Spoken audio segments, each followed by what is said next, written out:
አርዕስተ ዜና። የኢትዮጵያ የምርት ገበያ ዳይሬክተሮች ቦርድ ተቋሙ እያሳየ ላለው ደካማ አሰራር ተጠያቂ ነው ሲል የፌዴራል ዋና ኦዲተር መስሪያ ቤት ወቀሰም። ተቋሙ ህልውና የሚያናጋና ከገበያ የሚያስወጣ አሰራር እየታየበት እንደሆነም ሰምተዋል። ዝርዝር አለ።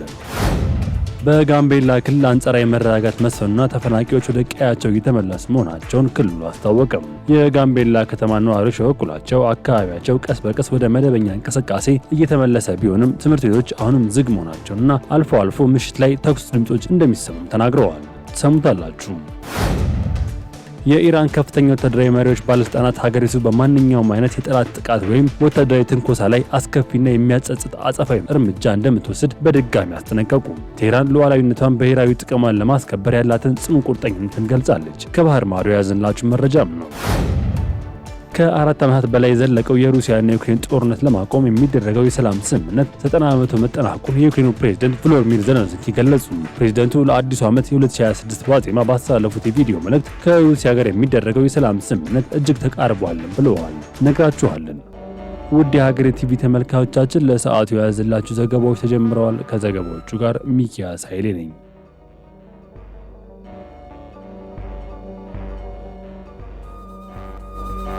የኢትዮጵያ ምርት ገበያ በኦዲት ግኝት ደካማ አፈጻጸም ማስመዝገቡ ተሰማ።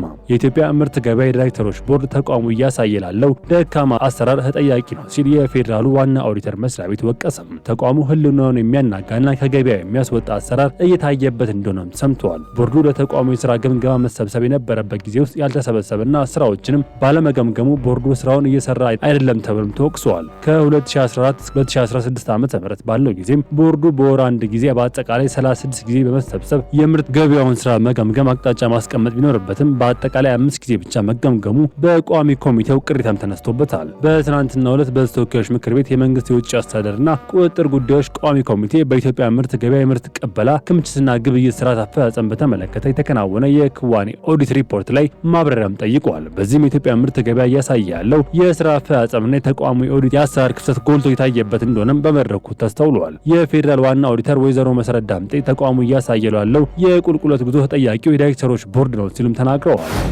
ሙስናና ብልሹ ተግባራትን መጠቆሚያ መተግበሪያ ይፋ ተደረገም። ኢትዮጵያ ኢንቨስትመንት ሆልዲንግ የሚያስተዳድራቸው የልማት ድርጅቶች ውስጥ ለሚከሰቱ የሙስናና ብልሹ አሰራሮችን ለመቅረፍ ያስችላል ያለውን መተግበሪያ ይፋ አድርገዋል። ይህ ይፋ የተደረገው መተግበሪያም አደራ የተሰኘ ስያሜ የተሰጠው ሲሆን ግልጸኝነትና ተጠያቂነትን ለማስፈን ያስችላል ተብሎ የታመነበት መሆኑን ተቋሙ ዛሬ ባወጣው መግለጫም ገልጿል። መተግበሪያው በስልኮችና በሌሎች ኢንተርኔት መጠቀም የሚያስችሉ አማራጮች ማግኘት የሚቻል በመሆኑ ማንኛውም ሰው መተግበሪያውን መጠቀም እንደሚችልም አስታውቋል። መተግበሪያው ሚስጥራዊነት የተጠበቀ መሆኑን የገለጸው ተቋሙ ማንኛውም ጥቆማ የሚያቀርብ ግለሰብ ወደ adera.eih.et በመግባት ጥቆማውን ማቅረብ የሚችል መሆኑን ጠቁመዋል። መተግበሪያው ከመደበኛ የወረቀት አሰራር ወደ ዲጂታል ስርዓት መሸጋገሩን በርካታ ብልሹ ተግባራትን መቅረፍ ያስችላልም ሲል ተቋሙ ገልጿል።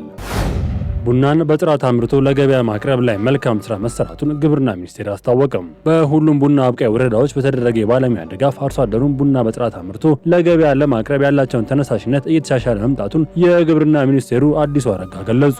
በሲዳማ ክልል ሸበዲኖ ወረዳ በቡና ልማት ላይ የተሳተፉ አርሶ አደር ማሳ የጎበኙት የግብርና ሚኒስትሩ አዲሱ አረጋ እንዳሉት በተያያዘው ዓመት 600,000 ቶን ቡና ለውጭ ገበያ ለማቅረብ ታቅዷልም ብለዋል። ለውጭ ገበያ የሚቀርቡ ቡና ምርት ከ3 ቢሊዮን ዶላር በላይ ገቢ ለማግኘት ተይዞ ውጤታማ ስራዎች እየተከናወኑ መሆኑን ገልጸዋል። የአመራረት ዘዴን ለማዘመን ኩታ ገጠም የቡና ልማትን ለማስፋፋትና ምርታማነታቸው የተረጋገጠ የቡና ዝርያዎችን ለማጎልበት የተሰራው ስራ እቅዱን ለማሳካት እንደሚያስችልም ገልጸዋል። የሲዳማ ክልል እርሻና ተፈጥሮ ሀብት ልማት ቢሮ ኃላፊ መምሩ ሞኬ በበኩላቸው በክልሉ ቡናና አቮካዶ ለውጭ ገበያ እንደሚያቀርብ ታሳቢ ተደርጎ እየተሰራ መሆኑን ተናግረዋል። የክልሉ ቡና ቅመማ ፍራፍሬ ባለስልጣን ዋና ዳይሬክተር መስፍን ቃሬ በክልሉ በተያያዘው ዓመት ወደ ውጭ የሚላከው 40,000 ቶን ቡና 17% በሚሆነው ባለ ልዩ ጣዕም እንደሚሆን ይህንን በሂደት ወደ 20% ለማሳደግ እየተሰራ መሆኑን ገልጸዋል።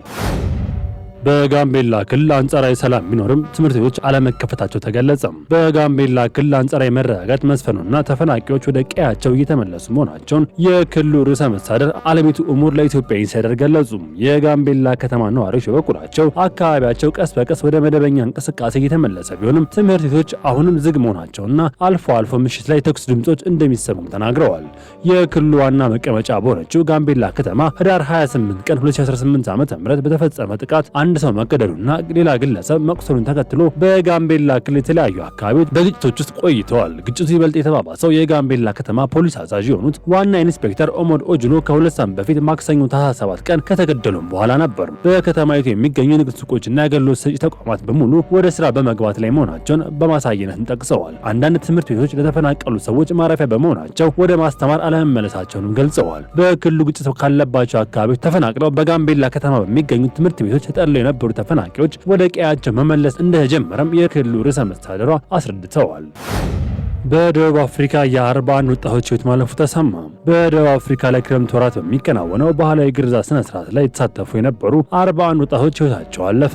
የሀገሪቱ መንግስት እንዳስታወቀው አብዛኞቹ ሟቾች የተመዘገቡት በምስራቃዊ ኬፕ ግዛት መሆኑን ተገልጿል። ለወጣቶቹ ሕልፈት ዋና ምክንያት የተጠቀሱት በግርዛት ወቅት የሚያጋጥሙ ከፍተኛ የደም መፍሰስና የቁስል ኢንፌክሽን መሆናቸውን ተገልጿል። ከዚህ በተጨማሪም በስነ ስርዓቱ ወቅት የሚጣሉ ጠንካራ የሆኑ የውሃ አቀባዎች ለድርቀት እንዲሁም የመቆያ ስፍራዎች ለከፍተኛ ብርድ የተጋለጡ መሆኑን ለሕልፈት ተጨማሪ ምክንያት መሆናቸውም ተነግረዋል። የደቡብ አፍሪካ መንግስት ይህንን ጥንታዊ ሽግግር ባህል ደህንነት የተጠበቀ ለማድረግ ጥረት ቢጀምርም ህገወጥ የግርዛት ጣቢያዎች መስፋፋት ለችግሩ መባባስ ምክንያት ሆኗልም ተብሏል። የሀገሪቱ ባህላዊ ጉዳዮች ሚኒስቴር በበኩሉ በጉዳዩ ላይ ምርመራ እያደረገ መሆኑን ገልጾ ፍቃድ ሳይኖራቸው ስነ ስርዓቱን በሚያከናውኑ አካላት ላይ ጥብቅ እርምጃ እንደሚወስድም አስታውቀዋል። ይህ የግርዛት ክንውን በደቡብ አፍሪካ በኮሶ ብሔረሰብ ዘንድ ወንዶች ልጆች ወደ ጎልማሳነት የሚሻገሩበት ትልቅ ባህላዊ ስነ ስርዓት ተደርጎ ይወሰዳል ሲል አሶሺየትድ ፕሬስ ዘግበዋል።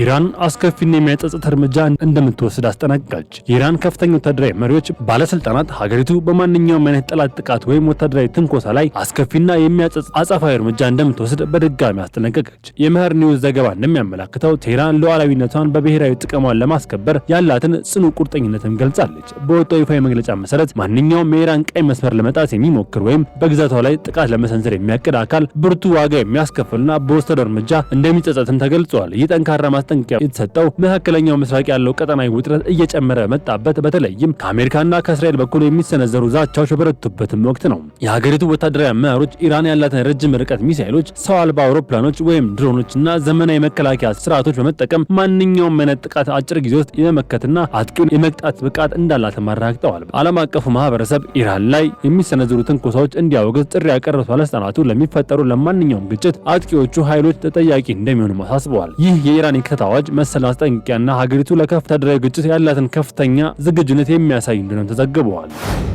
የሰላም ስምምነቱ 90% መጠናቁን ፕሬዝዳንት ዘለንስኪ ገለጹ። ከ4 ዓመት በላይ የዘለቀው የሩሲያና የዩክሬን ጦርነት ለማቆም የሚደረገው የሰላም ስምምነት 90% መጠናቁን የዩክሬኑ ፕሬዝዳንት ቮሎዲሚር ዘለንስኪ ገለጹ። ፕሬዝዳንቱ ለአዲሱ ዓመት 2026 ዋዜማ ባስተላለፉት ቪዲዮ መልእክትም ከሩሲያ ጋር የሚደረገው የሰላም ስምምነት እጅግ ተቃርቧልም ብለዋል። ይሁን እንጂ ቀሪው 10% ስምምነት የዩክሬን ብቻ ሳይሆን የመላ አውሮፓን የወደፊት ዕጣ ፈንታ የሚወስን እጅግ ፈታኝ ምዕራፍ መሆኑን አስገንዝበዋል። ዩክሬናውያን በ4 ዓመት ጦርነት እጅግ መዛላቸውን የገለጹ ዘለንስኪ ይህ ድካም ግን እጅ ለመስጠት እንደማያበቃቸውና ሀገራቸው ጠንካራ ደህንነት ዋስትና ያለው ስምምነት ላይ ብቻ እንደምትፈርም ተናግረዋል። በአሁኑ ወቅት ሩሲያ 20 ዓመት የሚሆነውን የዩክሬንን ግዛት የተቆጣጠረች ሲሆን የዶንባስን ክልል ሙሉ በሙሉ የመቆጣጠር ፍላጎትም አላት። ዩክሬን በኩሏ ግዛቶቿን አሳልፎ መስጠት ተጨማሪ ጥቃት እንደሚጋብዝ በመግለጽ የሞስኮን ጥያቄ ውድቅ ማድረጓም ይታወቃል። በሌላ በኩል የሩሲያው ፕሬዝዳንት ቭላዲሚር ፑቲን ለአዲሱ ዓመት ባስተላለፉት መልእክትም ሩሲያውያን በድል በሀገራቸው አሸናፊነት እንደሚታመኑም ጥሪ አቅርበዋል። ጦርነቱ ወደ 5ኛ የጎርጎሮሳውያን ዓመት እየተሻገረ ባለበት በዚህ ወቅት የሰላም ስምምነቱን ለማጠናቀቅ በግዛት ይገባኛል ጥያቄ ላይ ያለው ልዩነት በዋነኛው መሰናክል ሆኖ